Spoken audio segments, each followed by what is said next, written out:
CM योगी 3 दिवसीय दौरे पर गोरखपुर पहुंचे। उन्होंने एम्स गोरखपुर में 44 करोड़ रुपए की लागत से बनने वाले 500 बेड के पावर ग्रिड विश्राम सदन का भूमि पूजन और शिलान्यास किया। ये विश्राम सदन मरीजों और उनके परिजनों के लिए सुविधाजनक ठहरने की व्यवस्था प्रदान करेगा, जो पूर्वांचल के मरीजों के लिए वरदान साबित होगा। इस अवसर पर बीजेपी सांसद रवि किशन, एम्स प्रशासन और स्थानीय नेता मौजूद रहे।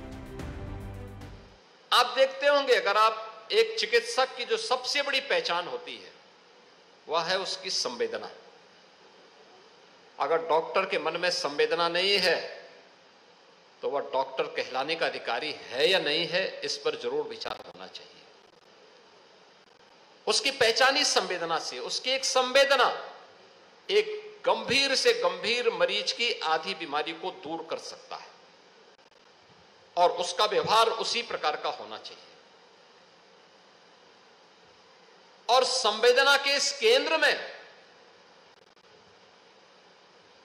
अगर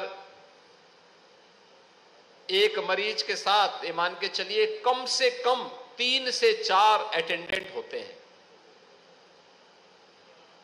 दूर से बहुत आया है 2 आएंगे, लेकिन तो भी होते हैं, किया जाए किसी पेड़ के नीचे खड़े होने के लिए मजबूर कर दिया जाए, यह एक अमानवीय स्थिति है। उन स्थितियों की कल्पना करिए कि अगर वह आज किसी के साथ है तो कल आपको भी उससे गुजरना पड़ सकता है।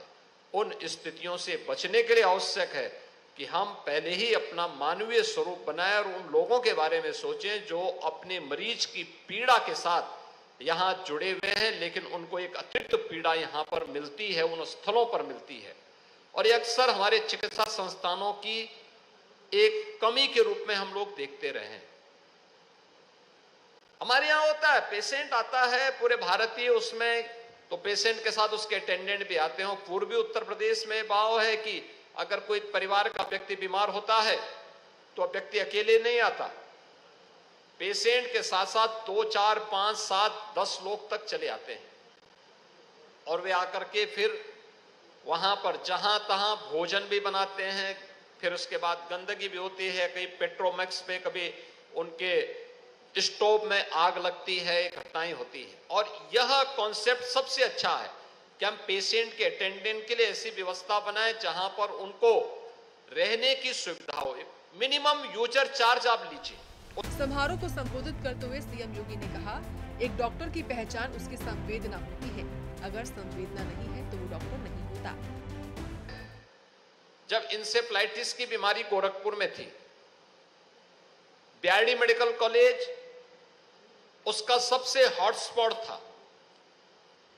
वहां पर ही सारे पूर्वी उत्तर प्रदेश के पेशेंट आते थे और वहीं पर बड़ी अव्यवस्था देखने को मिलती थी। लोगों के पास खाने के लिए भोजन नहीं होता था। तो उस समय हम लोगों ने वहां पे एक व्यवस्था कराई थी, एक स्वयंसेवी संस्था से मिलकर के। मैं आज से लगभग 20 साल पहले की घटना बता रहा हूं,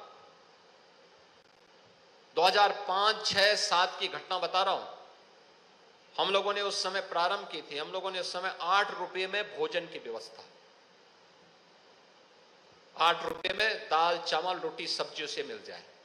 और मुझे बताते हुए प्रसन्नता है कि दोनों जगहों पर, यानी बीआरडी मेडिकल कॉलेज में भी और गुरु गोरखनाथ चिकित्सालय में भी 10 रुपए में दाल, चावल, रोटी की सुविधा आज भी किसी भी पेशेंट के अटेंडेंट को वहां प्राप्त हो सकता है। और क्वालिटी फूड है, ऐसा नहीं।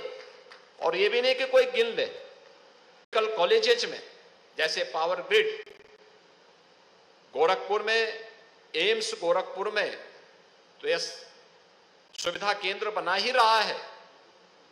आईटीआई का भी सहजनवा में विकास कर रहा है, एक नया आईटीआई का निर्माण कर रहा है। लखनऊ में एसजीपीजीआई से टेली कंसल्टेशन की सुविधा, जो हब एंड स्पॉक मॉडल पर होगा। मैं स्वयं उसके उद्घाटन में गया था और मैंने देखा बहुत अच्छा केंद्र बना हुआ है। अच्छा केंद्र इसलिए बना हुआ है कि जहां पे स्पेशलिस्ट नहीं है, जिन हॉस्पिटल्स में, जिन मेडिकल कॉलेजेज में हमने मॉडल अडॉप्ट किया था कोविड कालखंड में, कोरोना के दौरान हमें जब पता लगा था कि कोरोना का जो वायरस है यह काफी संक्रमण है और ये लंग्स को प्रभावित कर रहा है। तो हम लोगों ने उसी समय इस बात को अंदाजा लगाया था और आदरणीय प्रधानमंत्री जी का भी मार्गदर्शन मिला था कि हर जनपद में आईसीयू जरूर हो, मेडिकल कॉलेजेस में, हॉस्पिटल्स में। अब आईसीयू हो, उसके लिए एक्सपर्ट कौन होंगे? तो उस समय हम लोगों ने सीएम योगी ने कोरोना काल का जिक्र करते हुए कहा कि पीएम मोदी की अगुवाई में उत्तर प्रदेश के हर जिले में आईसीयू की सुविधाएं स्थापित की गई, जिसने लाखों लोगों की जान बचाई। उन्होंने कहा कि गोरखपुर एम्स और विश्राम सदन जैसे प्रयास पूर्वांचल को स्वास्थ्य सेवाओं का हब बना रहे हैं। गोरखपुर में सीएम योगी का ये दौरा स्वास्थ्य सेवाओं के विस्तार और संवेदनशीलता के संदेश के साथ एक नई शुरुआत का प्रतीक है। 500 बेड का पावर ग्रिड विश्राम सदन पूर्वांचल के मरीजों और उनके परिजनों के लिए राहत का सबब भी बनेगा। ब्यूरो रिपोर्ट, सूर्या समाचार।